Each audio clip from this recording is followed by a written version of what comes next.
Welcome to Cam Look, your daily dose of the Cincinnati Art Museum. Each day at 10 a.m., a staff member will be sharing an object from the permanent collection and posing questions for discussion. I'm Chandra Obie Linn, the Textile Conservator here at the Cincinnati Art Museum, and it so happens that I'm back at work at the museum, which gives us the unique opportunity for a 10 a.m. tea party with my friend Ragsby Dollyver.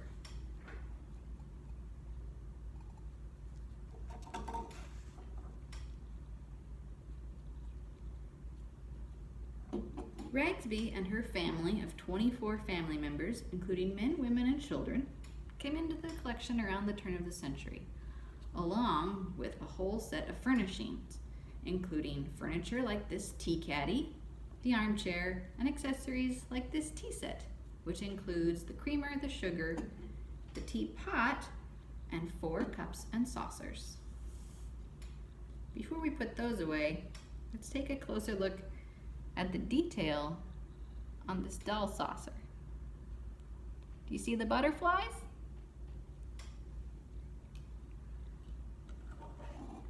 Do you mind, Ragsby? And before we put away Ragsby's armchair, I was going to pick you a fancier one, but when I went to move it off the shelf, I noticed that this armchair is on tiny rollers, which are actually repurposed wooden thread spools. The artist who made Ragsby made all of the furniture, not the tea set, and the dolls. And this doll is supposedly a self-portrait of the artist herself. Laura Turpin lived between 1845 and 1920. She was a local lady, and around in 1888 she listed herself in the city directory of Cincinnati, living in what is now the Columbia-Tusculum area, with her occupation listed as artist. When she was in her 40s, she married Estes Kendall Turpin, who was a prominent member of the Turpin family who owned a big plot of land around Newtown, Ohio. They've been there since the Civil War, one of the longest established Ohio families.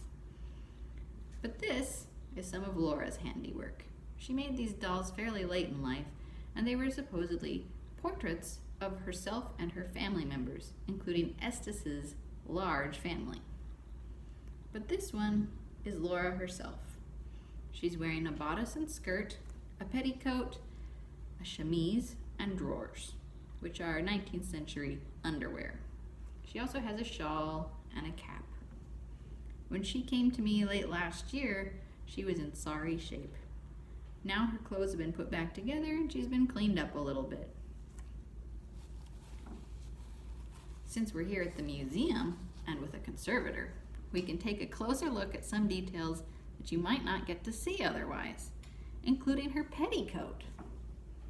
This petticoat was in very poor shape when it came to see me, and you can see a little bit where some of the original material has been lost and new material that is dyed to match is filling it in. Let's also take a look at some of her other underwear and her little leather shoes.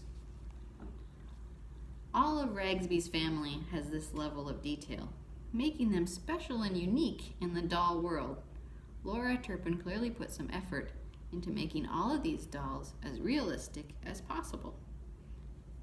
And if this is a self-portrait, this is Laura's interpretation of her own face.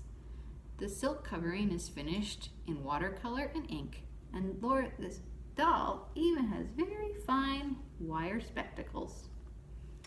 I looked at her hair under the microscope, and it's real human hair, which makes you think that maybe it's Laura Turpin's actual hair.